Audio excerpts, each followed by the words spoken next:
बहन जी को केवल पकी पकाई खेती मिली थी। जो संघर्ष था बहन जी मान्यवर काशीराम जी का। अभी पूर्ण बहुमत सरकार बनाने वाली बसपा आज एक विधायक के लिए तरस है। बहुजन समाज पार्टी लगातार इस तरीके से नोटों की गड्डियों पे सोने वाली पार्टी है।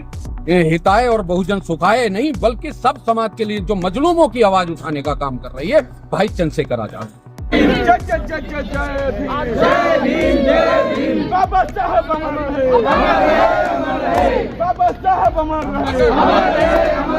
बहन जी का संघर्ष नहीं, बहन जी को केवल पकी पकाई खेती मिली थी। जो संघर्ष था बहन जी मान्यवर काशीराम जी का।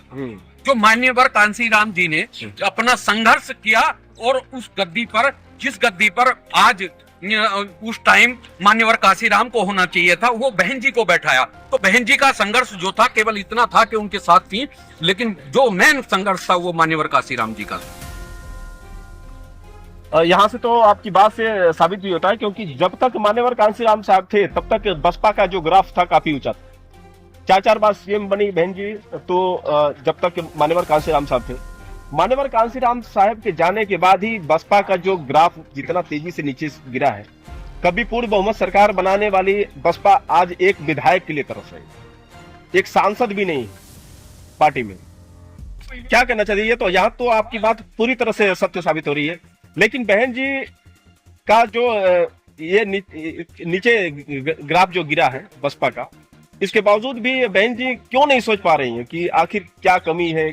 कहीं ना कहीं मैं विचारधारा से भटक रही हूँ, जिसकी वजह से मुझे काफी नुकसान हो रहा है। जी देखिए, सबसे पहली चीज मैं बता दूं आपको, मैं आपको एक एग्जाम्पल के तौर पे बता देता हूं। आपने देखा होगा किसी रईस का बेटा, उसका बाप कमाता है और बेटा लुटाता है।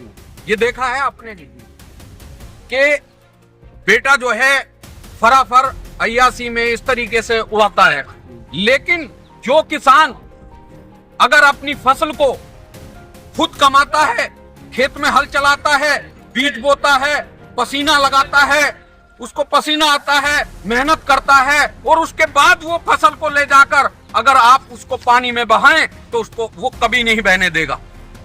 तो मेन कारण ये था कि ये जो मैंने पहले भी आपसे बताया, जो सबसे ज्यादा मेहनत जो इस फसल को पकाया था वो मान्यवर काशीराम की फसल थी। तो इनको कोई चिंता नहीं है ये फसल बर्बाद हो जाए, इनको केवल नोटों की गद्दियां, बहुजन समाज पार्टी लगातार इस तरीके से नोटों की गड्डियों पर सोने वाली पार्टी है। जो आजाद समाज पार्टी है इस समय जो बहुजन हिताए और बहुजन सुखाए नहीं बल्कि सब समाज के लिए जो मजलूमों की आवाज उठाने का काम कर रही है भाई चंद्रशेखर आजाद। लड़ाई की बात कर रहे हैं तो जैसे कि भाई चंद्रशेखर आजाद हमेशा लड़ रहे हैं, मान्यवर कांसीराम साहब भी पैदल चलकर मिशन को आगे बढ़ाए। जहां तक कि ग्रेटर नोएडा में एक रैली थी, बहन जी ने साफ मना कर दिया, जबकि वहां पर जाने वाले थे। उन्होंने कहा कि सुरक्षा नहीं है वहां पर, मुझे सुरक्षा की कमी नजर आ रही है। क्या वास्तव में जहां पर सुरक्षा रहेगा वहीं पर बहन जी जाएंगी?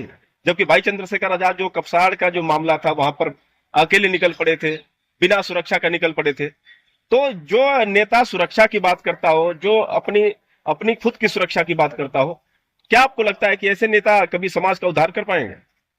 ये बहुत अच्छी बात है। देखिए, हमारे एडवोकेट चंद्रशेखर आजाद हैं या मैं एक चंद्रशेखर का बहुत छोटा सिपाही।